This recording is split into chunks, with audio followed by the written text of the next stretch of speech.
nous pensons que l'Afrique ne pourra se véritablement développer, s'épanouir et se réconcilier qu'en créant sa propre voie. Les Africains doivent repenser, reformuler, formaliser, pratiquer et exporter leur religion. Elle devra se reconnecter à ses valeurs fondamentales, car c'est exactement ce que les autres peuples ont fait. Nous pensons que la lutte et la bataille pour la libération de l'Afrique sera d'abord spirituelle avant d'être économique et politique. L'Afrique est devenue le dépotoir, le nid et le terrain de toutes sortes d'obédiences religieuses, importées d'ailleurs au détriment de nos propres valeurs culturelles, traditionnelles, spirituelles et ancestrales.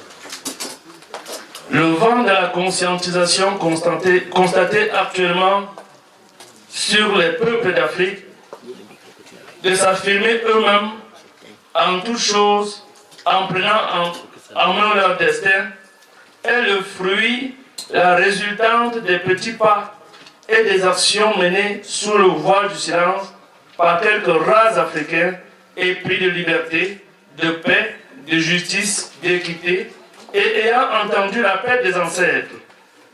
Ils ne se connaissent même pas.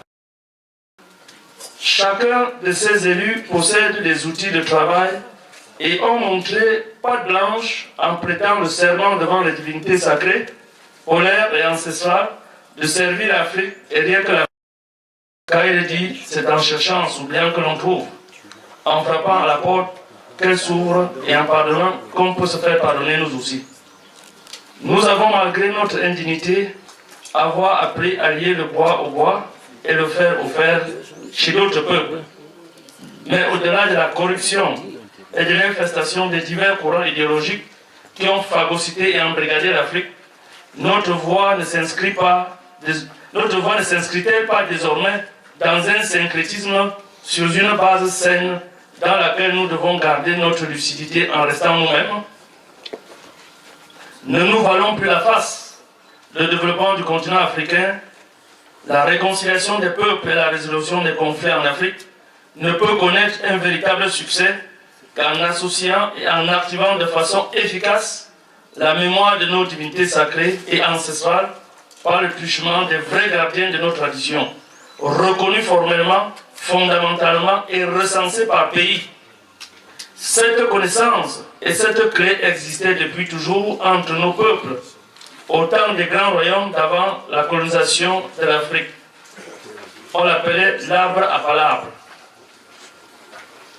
Nous lançons ici, sous l'impulsion de nos rois africains, une vibrante interpellation à l'Union africaine, afin qu'elle crée en son sein un comité de sages des peuples d'Afrique et en leur dotant des moyens et de la logistique nécessaires pour aller dans tous les coins et les recoins de l'Afrique à la rencontre de toutes nos divinités sacrées, polaires et ancestrales, qui nous tendent la main afin de solliciter le secours et la faveur de tous les maux qui minent le continent mère.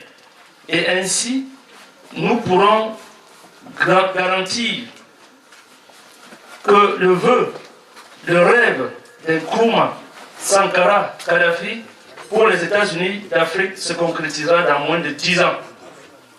Nous pensons que l'ONU et tous les émissaires étrangers qui se battent pour la cause de l'Afrique font de leur mieux, mais ont-ils l'onction et l'expertise requises?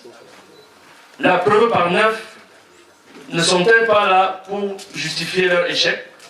Il faut du sang neuf dans une nouvelle dynamique.